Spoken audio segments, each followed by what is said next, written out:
ဒီရှိုးတိုင်း၄កောင်တွေကဘသူ့ကိုယူတင်လဲရွေးရခန့်နေဗီဒီယိုဆုံးလေးကြည့်လိုက်တော့အားလုံးပဲမင်္ဂလာပါကျွန်တော်ကတော့ Youngster Asia ပါ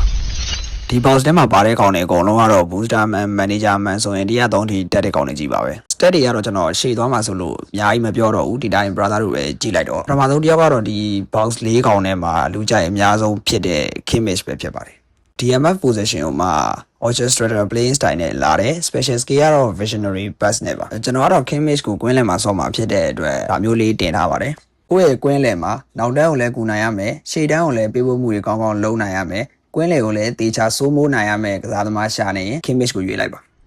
ဒါလေးကတော့ကြော်ညာလေးတစ်ဖြတ်ပါဒီအလားပါရောဒါဝင်နဲ့ဘက်ကောကျွန်တော်ရှိမှလာဝယ်လို့ရပါတယ်ဒုတိယတစ်ယောက်ကတော့ Man City ရဲ့လူငယ်ခြေတက်လေး O'Reilly ပဲဖြစ်ပါတယ်LB position ကိုမှ fullback finisher playing style နဲ့လာတယ် special skill ကတော့ Laurish တက်ခဲ့နေပါကိုအသင်းကစားကွက်မှာ overlap လက်တက်နိုင်ရမယ်နောက်တန်းကိုလည်းအချိန်မီပြန်ကူနိုင်ရမယ်လိုအပ်ရင်ကွင်းလယ်မှာပါဖြည့်ပြီးတော့ဆော့နိုင်မယ်ကစားသမားကိုလိုအပ်နေ O'Reilly ရဲ့ရွေးချယ်စရာ option တစ်ခုပါပဲနောက်ထပ်တစ်ယောက်ကတော့ Manchester United ရဲ့ setup back delete ပဲဖြစ်ပါတယ်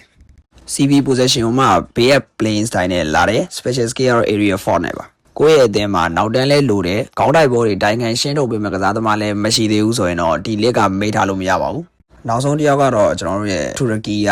LB လေးပါ offensive fullback play style နဲ့လာတယ် special skill ကတော့ crossing နဲ့ပါတာမန်ကြီးတော့ဒီကောင်ကတိတ်ထူးခြားမဲ့ကောင်မဟုတ်ဘူးလို့ထင်ရပေမဲ့ဒီကောင်က LB ရော RB ရောဆော့လို့ရတဲ့ offensive fullback ဖြစ်ပါတယ် Robertson တော့လည်းမယူလိုက်ရဘူးပုံမှာ LB RB မှာ crossing ကောင်းကောင်းလည်းမရှိသေးဘူးဆိုရင်တော့ဒီကောင်လေးကိုမေးထားလို့လည်းမရပါဘူးဒီ၄កောင်ထဲမှာကိုနီရှီပြောင်းလဲတွေ stat တွေကြည့်ပြီးတော့ယူတင်ဆုံးကတော့ Joshua Kimmich ပါနောက်တစ်ယောက်ကြိုက်တာကတော့ O'Reilly ကြိုက်ပါတယ်အဲ့ကောင်ကျွန်တော်ရွေးလိုက်ပါတယ်ဒီလက်တို့ Ricky သားလေးတော့ကျွန်တော်တိတ်မကြိုက်ပါဘူးဘာလို့လဲဆိုတော့ show time ဖြစ်တဲ့အတွက်ကိုနီရှီအပြောင်းလဲတွေကြောင့်ပါ brother တို့ဘယ်ကောင်ရွေးချယ်ပြစ်လဲရွေးချယ်ပြီးသွားပြီလားကျွန်တော်ရဲ့ comment မှာဝင်ရောက်ဆွေးနွေးသွားလို့ရပါတယ်ခုနေ့ကြည့်ပေးတော့တယောက်ချင်းစီအောင်ကျေးဇူးတင်ပါတယ်ကျွန်တော်အကောင့်မှာ info အကောင့်တွေရောင်းတော့ဝယ်တာလဲတာအပြင် coin တွေလည်းလာပြီးတော့ဝယ်ယူနိုင်ပါတယ်ခင်ဗျာ